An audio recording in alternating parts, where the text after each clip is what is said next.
Hello friends, मैं रजनीपाल गुनगुन सिविंग classes में आपका स्वागत करती हूँ।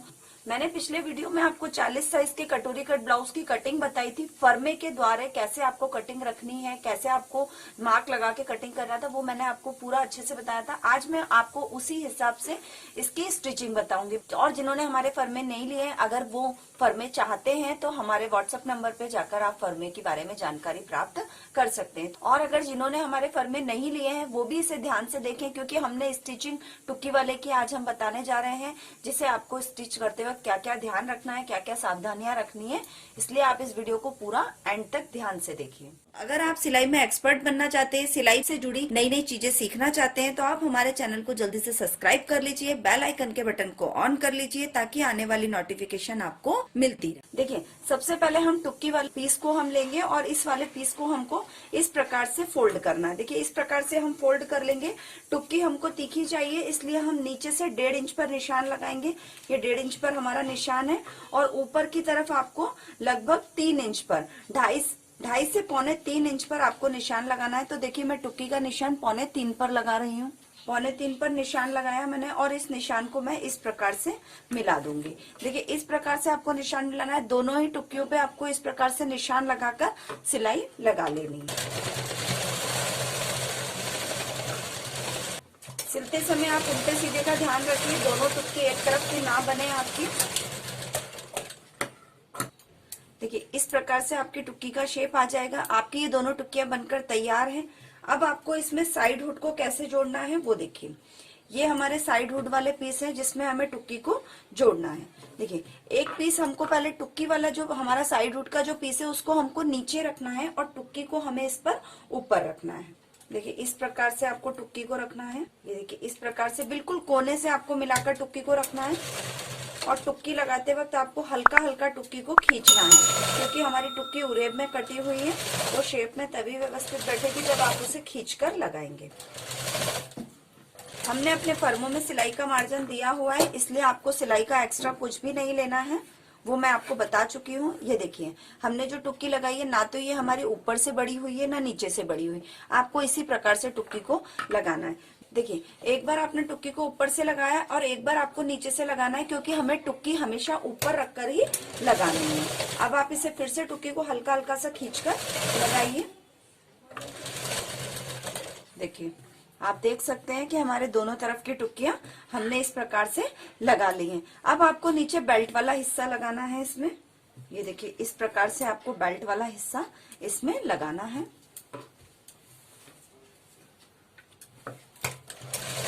सल को जब आपका सल वाला पोर्शन आए तो आपको इसको इधर उधर नहीं दबाना है, इसको ऐसे वी शेप में लेकर ऊपर मोड़कर लगा देना है, जिससे आपका सल का जो उठाव है बहुत अच्छा है। देखिए, इस प्रकार से आपको बेल्ट को लगा देना है। दूसरी तरफ भी आपको इसी प्रकार से बेल्ट को लगाना है। ये देखिए, ये दोनों तरफ की टुक्की हमने लगाकर बेल्ट और टुक्की को लगा के तैयार कर लिया है। अब आपको इसका बैक साइड तैयार करना है। देखिए, ये जो हमारा सल का निशान है, हमको ये 3.5 इंच दूरी से लेना है। ये सबसे बड़ा साइज है, हमारा 40 साइज का ब्लाउज है, इसलिए हमने इसको लगभग 4 इंच पर ले रखा है। और जब आप इस पे सल लगाएंगे तो आधा इंच आपको सल के अंदर, देखिए ये हमारा बैक पोर्शन है जिसमें हमें पीछे सिर्फ 2 सल लगाने हैं, आधा आधा इंच के। देखिए, अब सल के निशान के बाद हमारा ये बैक साइड तैयार है। अब आपको इसके अंदर सबसे पहले कंधी जोड़नी है। जो आपने फ्रंट पोर्शन तैयार किया हुआ है उसकी आपको कंधी इसमें जोड़नी है। देखिए, इस प्रकार से आपको कंधी जोड़नी है। जैसे आपकी तिरछी सिलाई लगी होती है, तिरछी कटिंग हम कटिंग करते वक्त ही कर लेते हैं, उसी शेप में आपको बिल्कुल सिलाई लगानी है। देखिए, ये हमने दोनों साइड की कंधियों को इसमें जोड़ लिया है। अब आपको एक साइड हुक की पट्टी तैयार करनी है और एक साइड आई की पट्टी तैयार करनी है। हुक की पट्टी को आपको 1.5 इंच चौड़ी लेना है और आई की पट्टी को आपको 2.5 इंच चौड़ी लेना है। तो देखिए, ये 1.5 इंच चौड़ी पट्टी मैंने इसमें हुक पट्टी के लिए लगा रही हूँ, जिसे आपको सीधी तरफ से अंदर की तरफ पलटना है। हुक की पट्टी की चौड़ाई कम से कम 1 इंच चौड़ी रखिए, दिखने में सुंदर लगती है।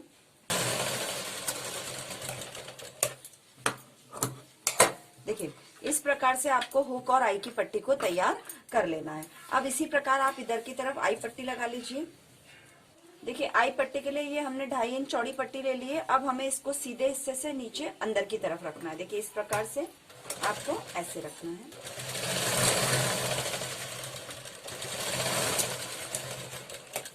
और जब आप इसे ऊपर की तरफ पलटेंगे तो हल्का सा दबाव लेके और ऊपर की तरफ इसे बढ़ती हुई पट्टी हमें लगानी है। आई पट्टी हम बढ़ती हुई लगाते हैं। दोनों अलग तरीके से लगती हैं। एक अंदर ऊपर से अंदर की तरफ लगती है और एक अंदर से ऊपर की तरफ लगती है। देखिए इस प्रकार से आपकी आई पट्टी और हुक पट्टी लगकर तैयार है। ये देखिए हमारी इस प्रकार से आई पट्टी लग जाएगी। देखिए दोनों क्रॉस जो है हमारे बिल्कुल बराबर मिले हुए हैं। ये देखिए आप देख सकते हैं ये जो हमारे क्रॉस है बिल्कुल बराबर मिलने चाहिए। और अब आपको इसकी देखिए लेंथ नापनी है। ब्लाउज की आपको लेंथ हमेशा बैक साइड से नापनी है। देखिए हमें ब्लाउज की लंबाई 14 इंच रखनी है। देखिए ये पूरी 14 इंच हमको रखनी है। तो देखिए इसमें 1.5 इंच हमारा बढ़ा हुआ आ रहा है, तो हम इसी के अंदर पट्टी को मोड़ देंगे। अगर आपके पास अगर मान लीजिए आपको ब्लाउज की लंबाई कम करनी है, जैसे मानिए अभी वैसे तो ये 14 साइज का ब्लाउज है, लेकिन फिर भी आपको इसकी लंबाई 13 या 13.5 करनी है, तो आप उतना हिस्सा इसमें नीचे बेल्ट में से भी दबा सकते हैं और बैक साइड से भी इसमें दबा सकते हैं। और अगर आपको 15 इंच की लेंथ चाहिए, देखिए हमारे पास जो लेंथ है वो 15 इंच तक हो जाएगी, तो फिर इसमें आप अलग से 1.5 इंच की पट्टी काटकर अंदर मोड़ दीजिए, जिससे आपको टुक्की में कोई चेंज नहीं करना पड़ेगा। सिर्फ आपका बेल्ट और नीचे की तरफ आपका चेंजेस इसमें आएंगे। देखिए हमको जो लंबाई रखनी है वो 14 साइज की रखनी है। हमारे ब्लाउज की 14 साइज की रखनी है, तो आप देखिए इसमें आप आधा इंच की पट्टी अंदर की तरफ बढ़ा सकते हैं। बेल्ट में हमारा जो कपड़ा है वो बड़ा हुआ है, तो बेल्ट के कपड़े को आप इसी में मोड़ दीजिए। और जो पीछे की पट्टी है उसमें आप एक पट्टी लगा लीजिए, 1.5 इंच वाली पट्टी इसमें पीछे बैक साइड में लगा लीजिए, जिससे आपका ब्लाउज ऊपर की तरफ नहीं चढ़ेगा और कमर में भी आपको बिल्कुल फिट अच्छे से आएगा। देखिए मैंने आपको अब पीछे का साइड मोड़ दिया है। अब मैं इसको आगे के साइड को, आपको जितना आपका पीछे का साइड है उसी के नाप के द्वारा आपको इसको आगे को फोल्ड कर देना है। देखिए ये आगे का हिस्सा हम इसी को फोल्ड कर देंगे। ये देखिए इस प्रकार से आपका कम से कम 1.25 इंच आपका फोल्ड आएगा। ये देखिए हम इसी में इसको फोल्ड कर दे रहे हैं, क्योंकि ये हमारा बिना अस्तर वाला सादा ब्लाउज है, इसलिए हम फोल्ड कर रहे हैं। अगर अस्तर वाला होता तो हम उसी में पलट देते या नीचे से अलग से हमको पट्टी इसमें लगानी पड़ती। तो देखिए हम इसको इस प्रकार से फोल्ड करके अलग कर देंगे। देखिए हमने हुक पट्टी, आई पट्टी, नीचे की पट्टियां सब हमने कंप्लीट कर ली है।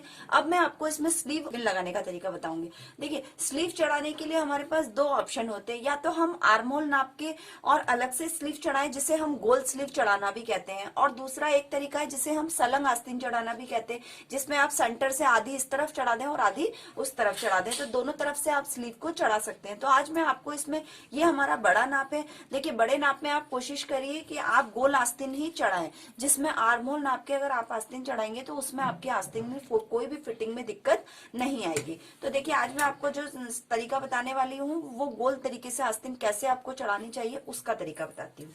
देखिए सबसे पहले अगर आपके पास ब्लाउज है, देखिए मेरे पास ये 40 सीने का ब्लाउज है जिसका मुझे आर्महोल नापना है। तो देखिए आप आर्महोल नापने का क्या तरीका है आपके पास, इस प्रकार से आप इंच टेप को रखकर, देखिए ये हमारा आर्महोल यहाँ पर आ रहा है 9.25 इंच आ रहा है। 9.25 इंच का मतलब है आपके पास 18.5 आपका क्या आ जाएगा, आर्महोल आ जाएगा। तो आपको उसी नाप से इसमें स्लीव चढ़ानी है। तो देखिए अब ये अगर हमारे पास 18.5 आया है, अब देखिए आप अपने ब्लाउज को उल्टा फोल्ड कर लीजिए। आप जब इसे उल्टा फोल्ड करेंगे तो आप यहाँ से, जहां से आपने सिलाई दबा दी है वहां से आप इसको 18 इंच नापिए। देखिए इस प्रकार से, ये देखिए हमारा 18.25 आपका, देखिए इस जगह पे आपका 18.25 आ रहा है, ये इस जगह पे। देखिए ये आपके 18.25 का निशान आ रहा है, जिसे हमें फिटिंग के अंदर लगाना है। और देखिए यहाँ पे आपको नीचे इसको, आपको लंबाई को पूरा बराबर करके कमर आपको नाप के फिटिंग लगा देनी है। कमर आपकी 38 इंच है, 38 इंच के हिसाब से आपको फिटिंग लगानी है। 9.5 पर हमारी फिटिंग आएगी। ये देखिए इस प्रकार से आपको फिटिंग लगानी है। देखिए इस प्रकार से आप इसको पहले इस प्रकार से गोल सिल लीजिए। ये देखिए हमने इसको गोल सिल लिया है। और देखिए अगर आपके पास ये थोड़ा बहुत कपड़ा एक्स्ट्रा निकल जाता है तो आप इसे काट कर साफ कर दीजिए। दूसरी तरफ भी आप पहले कमर की फिटिंग का निशान और आर्म होल की फिटिंग का निशान लगाकर उस पर सिलाई लगा दीजिए। देखिए हमने नीचे से बराबर किया है और कंधी की तरफ हमारा हल्का सा बढ़ता हुआ आया है, जिसे आपको हल्का सा साफ कर देना है। देखिए इस प्रकार से हमने इसे साफ कर लिया। तो आप देख सकते हैं आगे की कटिंग और पीछे की कटिंग हमारी बिल्कुल क्लियर दिख रही है। अब आपको ये वाला जो हमारा कच्चा भाग रह गया है, इसको आपको अंदर मोड़कर इसे पक्का कर देना है। बिल्कुल साफ सुथरी तरीके से आपको ब्लाउज को अंदर फोल्ड कर देना है। देखिए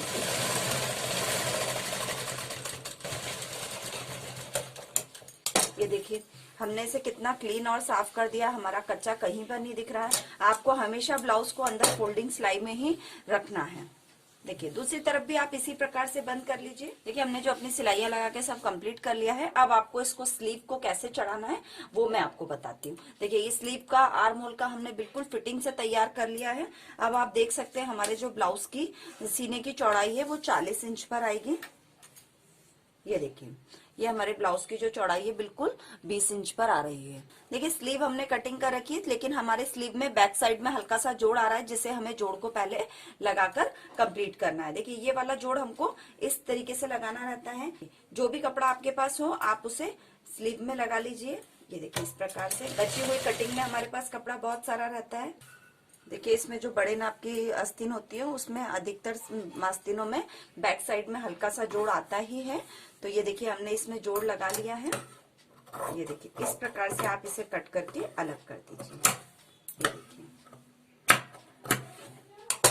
देखिए हमने ये काट कर अलग कर लिए। अब इसमें आपको आर्म होल में जो आपने सामने वाले पोर्शन में किया था सेम पोर्शन में आपको ये करना है। देखिए यहाँ से आप बिल्कुल ऊपर से नापना स्टार्ट कीजिए और आपको 18.5 पर इसे नापना है। देखिए इस प्रकार से आप देख सकते हैं हमारा ये निशान 18.5 पे 9 और 9 के बाद हमने आधा इंच ले लिया। ये हमारा आ गया 18.5। तो देखिए यहाँ पर आपकी फिटिंग आएगी 18 की, आर्म होल की फिटिंग आएगी। और यहाँ पर आपको आपकी स्लीव की गोलाई रखनी है, जो भी आपको गोलाई रखनी हो 6.5 7 जो भी आपकी गोलाई हो ब्लाउज की उसके हिसाब से आपको गोलाई रखनी है। मुझे यहाँ पर 6.5 गोलाई रखनी है तो मैं 6.5 के हिसाब से मार्जिन लगा दूंगी। देखिए हमारे स्लीव्स में जो हमने फर्मों में स्लीव्स दी हुई है उसमें आपको 3-4 प्रकार की स्लीव दी हुई है, जिसमें आपकी कोहनी तक की भी स्लीव है, 5 इंच की भी स्लीव है, 7 इंच की भी स्लीव है, 8 इंच की भी स्लीव है। उसमें हमने मार्जिन बहुत ज्यादा छोड़ा हुआ है ताकि आपको कोई दिक्कत नहीं आए। कभी कभी क्या होता है बॉडी मेजरमेंट के हिसाब से जो गोलाई है वो ज्यादा हो जाती है। किसी को ब्लाउज गोलाई में से ढीले पसंद आते हैं, किसी को नॉर्मल पसंद आते हैं, तो उसके हिसाब से आप फिटिंग को कम ज्यादा कर सकते हैं। लेकिन हमने ज्यादातर जो मेजरमेंट रखा है वो 6.5 और 7 के हिसाब से रखा है। आप उसे कम ज्यादा कर सकते। अब आपको इसी निशान पर सिलाई लगा देनी है। देखिए इस प्रकार से आप कुटका लगा लीजिए ताकि आपके दोनों आस्तीनों पर निशान आ जाए। इस प्रकार से देखिए हमने ये कुटके लगा लिए हैं। उसके बाद देखिए आपको आस्तीन के अंदर क्या करना है, आस्तीन के अंदर आपको इसको पलटने के लिए भी पट्टी लगानी पड़ेगी। देखिए हमारी स्लीव लंबी है इसलिए हम इसमें अलग से पट्टी लगा रहे हैं। अगर आप छोटी स्लीव पहनते हैं तो निशान लगाकर इसी में भी फोल्ड कर सकते हैं। देखिए अब आपको इसी प्रकार से पट्टी को फोल्ड कर देना है। स्लीव की पट्टी में 1 इंच फोल्ड अच्छा लगता है, थोड़ा सा फोल्ड चौड़ा ही रखिए। इस प्रकार से हमने स्लीव को लगा लिया है। अब आप इसे फोल्ड करके उसी निशान पर मार्क कर लीजिए। देखिए ये हमने निशान लगाया था, इस निशान पर आपको सिलाई लगा लेनी है।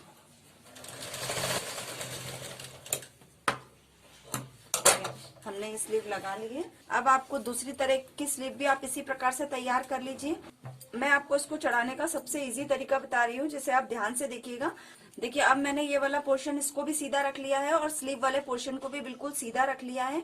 अब आपको क्या करना है, ये जो सेंटर है हमारा उस सेंटर पे से आपको स्लीव को चढ़ाना है। देखिए इस प्रकार से आपको इसको स्लीव का भी सेंटर आपको लेना है और इसका भी सेंटर आपको लगाना है। देखिए इस प्रकार से मैंने उल्टा करके स्लीव को चढ़ा लिया था इस पर, और ये देखिए हमारा ये वाला निशान बिल्कुल इस पर आना चाहिए और आपको आगे की तरफ से स्लीव को चढ़ाना स्टार्ट करना है। देखिए इस प्रकार से आप धीरे धीरे जैसे नॉर्मल स्लीव चढ़ाते हैं बिल्कुल वैसे ही चढ़ाइए। स्लीव को बिल्कुल भी खींचना नहीं है, नॉर्मल आपको देखना है, बस हमारी स्लीव में सलना है। आप देख सकते हैं हमारा ये जो जॉइंट है बिल्कुल आर्म होल की फिटिंग और हमने जो स्लीव की फिटिंग लगाई है बिल्कुल जॉइंट पर आना चाहिए। ये देखिए बिल्कुल हमारा जॉइंट पॉइंट पे आ रहा है ये। देखिए अब आपको एक चीज का ध्यान रखना है कि ये जो आपके कपड़े हैं, इसमें नीचे वाले पोर्शन का मार्जिन और आस्तीन वाले पोर्शन के मार्जिन को आपको इस प्रकार से वी शेप करके नीचे कर देना है, और स्लीव वाले पोर्शन को भी ऐसे वी शेप में नीचे कर देना है, ताकि इससे आपको सिलाई में कोई भी दिक्कत नहीं आए और इससे कोई फुलान ना आए। क्योंकि अगर आप इसको बिल्कुल लंबाई में ही मिला देंगे, सिलाई से अटैच कर देंगे, तो आपकी स्लीव में खिंचाव आ जाएगा, तो उसका खिंचाव से आपके ब्लाउज पर बहुत ज्यादा ही फर्क पड़ेगा। इस प्रकार से आपको स्लीव को लगाना है। मैं आपको बिल्कुल डिटेल में एक एक चीज बताती हूँ ताकि आपको ये अच्छे से समझ में आए। अगर फिर भी समझ में नहीं आता है, वीडियो को बार बार देखिए ताकि आपको चीजें एक्सप्लेन हो जाए। देखिए, आप देख सकते हैं हमने पूरी स्लीव लगा ली है, हमारी कहीं भी कोई स्लीव में झोल नहीं आया है, सल नहीं आया। आप नाप बराबर रखेंगे, मेजरमेंट बराबर रखेंगे, तो इससे आपको कोई भी दिक्कत नहीं आएगी। आप देख सकते हैं, देखिए हमारा जो जॉइंट है बिल्कुल जॉइंट पर बिल्कुल बराबर आया है। और इससे देखिए आप हमारी जो स्लीव है कितनी फ्री चढ़ी है, क्योंकि आप इसकी फिटिंग पहनने पर भी आपको एकदम अच्छी सी फिटिंग दिखेगी। जो हैवी नाप होते हैं, जो बड़े नाप होते हैं, उसमें सबसे ज्यादा हमें स्लीव में ही दिक्कत आती है। देखिए ये इस प्रकार से हमारा ब्लाउज बिल्कुल बनकर तैयार हो गया है, स्लीव बिल्कुल लगकर तैयार हो गई है। अब दूसरी तरफ की स्लीव भी आपको इसी प्रकार लगानी है। देखिए हमारा ब्लाउज बनकर तैयार है। अब हमें इसे गले पे पाइपिंग लगानी है। देखिए आर्म होल, जो हमने आर्म होल की फिटिंग करके आस्तीन को चढ़ाया है, उससे हमारा सीना भी फिट हो गया, और कमर में भी मैंने आपको फिटिंग की सिलाई बताई है, जो आपको 38 के हिसाब से 9.5 इंच पर लगानी थी। देखिए आपने हमारा ब्लाउज बिल्कुल कितना अच्छा परफेक्ट बनकर तैयार है। अब हम इस पर पाइपिंग लगाकर इसे तैयार कर लेंगे। देखिए हमारा ये ब्लाउज बनकर तैयार है। हमने इस पे गले पे पाइपिंग भी लगा ली है, और आपको फर्मे से कैसे कटिंग करके आपको इसे स्टिच करना है उसका मैंने आपको एक एक चीज बता दी है। अगर फिर भी आपको कोई दिक्कत आती है, फिर भी इसमें कोई भी परेशानी आती है, तो आप कमेंट बॉक्स में हमें कमेंट कीजिए, ताकि हम आपकी परेशानियों को दूर करने की पूरी कोशिश करेंगे। और जो स्लीव लगाने का तरीका मैंने आज आपको थोड़ा सा नया बताया है, वो भी आपको अच्छे से क्लियर समझ में आया होगा। इस प्रकार की स्लीव लगाने में सबसे ज्यादा प्रॉब्लम आती है, जिसे मैंने बिल्कुल ईजी वे में आपको बताया है। देखिए, और जो हमारी ये टुक्की की फिटिंग आई है वो कितनी अच्छी आई है, और कितनी अच्छी तिकोनी हमारी टुक्की उरेब में बनी हुई है। आप देख सकते हैं इसको। आप इसे बनाने की कोशिश कीजिए। फिर भी अगर आपको कोई प्रॉब्लम आती है तो कमेंट बॉक्स में कमेंट कीजिए। अगर आपको ये वीडियो पसंद आया हो तो हमारे चैनल को लाइक कीजिए, सब्सक्राइब कीजिए और ज्यादा से ज्यादा शेयर कीजिए। Thank you.